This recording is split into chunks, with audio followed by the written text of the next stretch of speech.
സഹകരണ മേഖലയിൽ junior clerk വേക്കൻസിയിലേക്കുള്ള notification PSC പുറത്തിറക്കിയിട്ടുണ്ട്. അതായത് സഹകരണ മേഖലയിലെ ഏറ്റവും ഉയർന്ന സൊസൈറ്റികളായ അപ്പെക്സ് സൊസൈറ്റിയാണ്.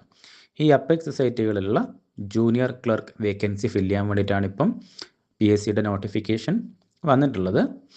അപ്പം നോട്ടിഫിക്കേഷൻ്റെ കാറ്റഗറി നമ്പർ 090/2026 നോട്ടിഫിക്കേഷൻ പ്രകാരം ഉദ്യോഗാർത്ഥികൾക്ക് ഉണ്ടായിരിക്കേണ്ട യോഗ്യത എന്ന് പറയുന്നത് ഒന്നുകിൽ HDC, JDC അല്ലെങ്കിൽ BCom കോർപ്പറേഷൻ എന്നീ യോഗ്യതകളുള്ള ഉദ്യോഗാർത്ഥികൾക്ക് ഈ ജോലിക്ക് വേണ്ടി അപേക്ഷിക്കാവുന്നതാണ്. അപ്പോൾ നമ്മൾ കോപ്പറേറ്റീവ് ബാങ്കുകളിലേക്കുള്ള ജൂനിയർ ക്ലർക്ക് വേക്കൻസികളൊക്കെ ബോർഡ് എക്സാം വഴിയാണ് ഫില്ല് ചെയ്യുന്നത്. പക്ഷേ അപ്പെക്സ് സൊസൈറ്റികളുള്ള ജൂനിയർ ക്ലർക്ക് വേക്കൻസികൾ ഫില്ല് ചെയ്യപ്പെടുന്നത് ഈ PSC എക്സാംസ് വഴിയാണ്. അപ്പോൾ ഇത് റീസെൻ്റ്ലി ആണ് ഇത് PSC നടത്തി തുടങ്ങിയിരിക്കുന്നത്. ഈ അപ്പെക്സ് സൊസൈറ്റിയിലുള്ള വേക്കൻസികൾ ഫില്ല് ചെയ്യാനുള്ള എക്സാമുകൾ PSC ഇപ്പം അടുത്ത് തുടങ്ങിയൊരു എക്സാംസ് ആണ്. അപ്പോൾ എല്ലാവരും യോഗ്യതയുള്ള കാൻഡിഡേറ്റ്സ് എന്ത് ചെയ്യുക, ഈ ഒരു ജോലിക്ക് വേണ്ടിയിട്ട് അപ്ലൈ ചെയ്യുക.